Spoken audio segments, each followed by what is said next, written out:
demande poliment à Kais Saied de revenir sur ses décisions, de retourner aux urnes. L'Assemblée est la source de notre légitimité. Si on la retire, c'est le chaos. Qu'il réinstaure la Constitution et nous irons voter. Et le peuple votera en toute liberté.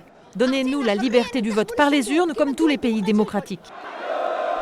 Leur peur, un retour à la dictature de Ben Ali. Ils sont environ 2000 à avoir manifesté dimanche à Tunis, quelques jours après l'adoption par Kais Saied de mesures exceptionnelles. Le président peut désormais légiférer par décret-loi, le Parlement restant gelé. Des mesures qui officialisent son coup de force du 25 juillet et qui enlèvent beaucoup de poids à une nomination pourtant historique.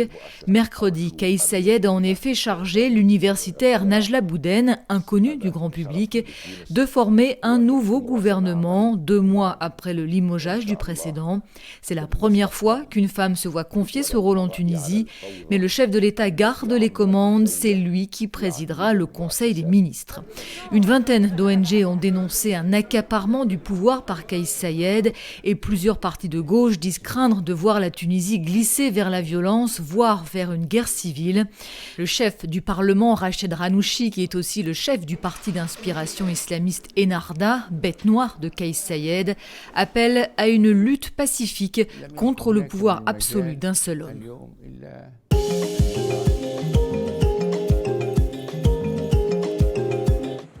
Les élections présidentielles et législatives au Mali auront-elles lieu fin février comme prévu ? Rien n'est moins sûr. Le Premier ministre de transition reconnaît qu'elles pourraient être reportées de quelques semaines, voire quelques mois. Je pense qu'il vaut mieux organiser des élections apaisées, reconnues par tous, plutôt que d'organiser des élections avec des contestations au bout qui vont nous conduire peut-être à un autre soulèvement, une autre transition dont personne ne connaît la fin. Par ailleurs, est-ce que le Mali est en train de négocier avec des sociétés paramilitaires russes ? Shogel Kokala-Maïga dénonce des rumeurs à ce stade, mais n'exclut pas un tel accord. Après s'en être pris avec virulence à la tribune de l'ONU, à la France, l'accusant d'avoir décidé unilatéralement de retirer ses troupes de l'opération Barkhane du nord du Mali. Lorsque des zones sont abandonnées, lorsqu'on nous abandonne en plein vol, qu'est-ce qui nous reste ? Que de chercher des alternatives ? C'est aussi simple que ça. Le chef de la diplomatie russe a confirmé, lui, que Bamako avait approché des compagnies privées russes en précisant que Moscou n'était pas impliqué.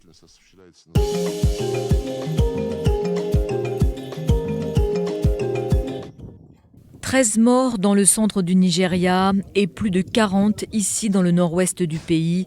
À chaque fois, ce sont des gangs criminels qui ont attaqué des villages. Avec le changement climatique et l'explosion démographique, la bataille pour les ressources naturelles a dégénéré en grave crise sécuritaire dans ces régions déjà minées par la pauvreté.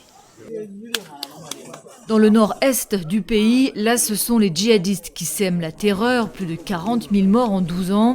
Cette semaine, au moins 8 soldats ont été tués dans une embuscade attribuée au groupe de l'État islamique en Afrique de l'Ouest. C'est la seconde attaque menée en moins de 2 semaines par ces djihadistes contre l'armée nigériane, qui a bien du mal à lutter contre cette insurrection. Elle a visé dimanche un camp djihadiste au bord du lac Tchad, mais une vingtaine de pêcheurs au moins ont été tués dans ce raid aérien.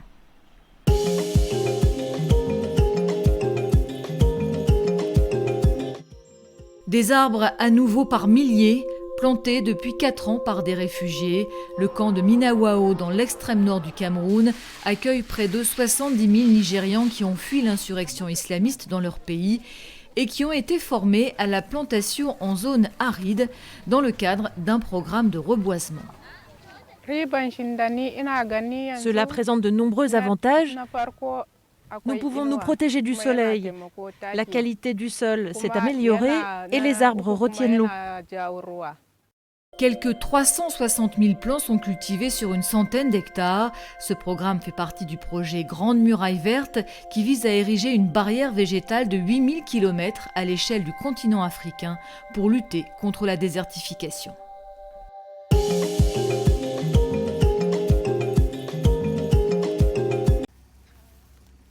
Un appât pour Lyon. Dans cette réserve sud-africaine, une équipe de rangers et de chercheurs est en plein recensement.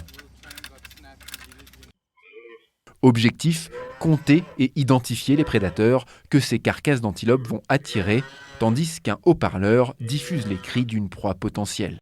Ce bruit, c'est celui d'un jeune buffle en détresse, auquel les prédateurs sont programmés pour réagir. Nous faisons cela pour pouvoir les appeler, puis les prendre en photo et identifier les différents animaux dans la réserve. On répète ce processus une fois par an pour avoir une idée du nombre de prédateurs de la réserve.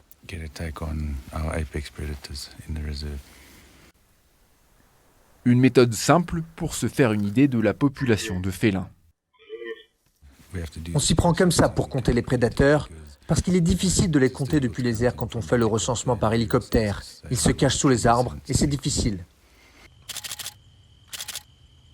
Chaque nuit, pendant un mois, l'équipe se déplace pour couvrir les 550 km² de la réserve.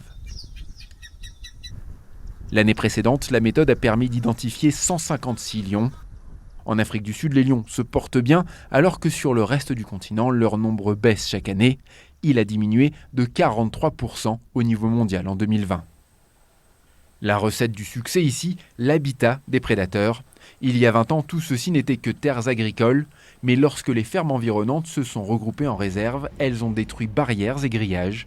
Plusieurs réserves voisines sont ainsi connectées et c'est aujourd'hui une zone ouverte de 250 000 km², comprenant plusieurs parcs, dont le célèbre Kruger. Dans le reste de l'Afrique, la perte d'habitat est la plus grande menace pour les lions. Et ici, ils prospèrent parce qu'il y a une zone suffisamment grande et bien gérée. Et vous savez, ces prédateurs suprêmes sont le reflet d'un système bien géré.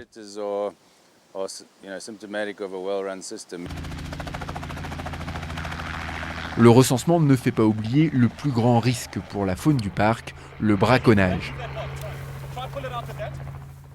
Entre deux nuits de comptage, une girafe doit être soignée après s'être pris une patte dans un piège. Évidemment, nous sommes tous confrontés à la crise du braconnage de rhinocéros. Et c'est pour ça qu'on a dépensé le plus d'argent en termes de protection. Et par ricochet, on protège toutes les espèces de cet écosystème. Pour cette lionne et son clan, il fait donc bon vivre ici, mieux que sur le reste du continent. Et à part une rencontre fortuite avec un hippopotame grincheux, il y a peu à craindre pour ces reines de la jungle.